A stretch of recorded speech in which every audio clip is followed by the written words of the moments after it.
या मार्गावरची वाहतूक तब्बल 32 तासांनंतर पुन्हा सुरू करण्यात आली। मार्गावर उलटलेल्या गॅस टँकरमुळे वाहतूक पूर्णतः ठप्प झाली होती। प्रशासनाने आणि आपत्कालीन यंत्रणांनी 4 क्रेनच्या साहाय्याने टँकर बाजूला करून मार्ग मोकळा केलाय। यामुळे दोन्ही बाजूंनी वाहनांच्या लांबच लांब रांगा लागल्या होत्या। अनेक प्रवासी तासनतास अडकून पडल्याने त्यांना मनस्ताप सहन करावा लागला। टँकर हटवल्यानंतर रस्त्यावरची वाहतूक सुरळीत करण्यासाठी पोलिसांनी विशेष व्यवस्था केली। सध्या वाहतूक हळूहळू पूर्ववत होतीये। वाहन चालकांना सावधगिरी बाळगण्याचे आवाहन केले।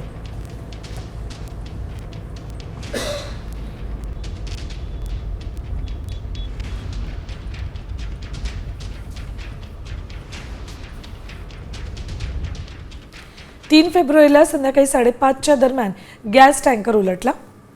उलटलेल्या टँकरमध्ये ज्वलनशील प्रोपलीन गॅस होता। खबरदारीचा उपाय म्हणून पुण्याहून मुंबईकडे येणारी वाहतूक बंद करण्यात आली। 22 तासांच्या अथक प्रयत्नानंतर गॅस गळती रोखण्यात यंत्रणांना यश आलं। उर्वरित गॅस सुरक्षितपणे दुसऱ्या टँकरमध्ये भरण्यात आला। गॅस बाहेर काढल्यानंतर 4 क्रेनच्या साहाय्याने टँकर बाजूला केला।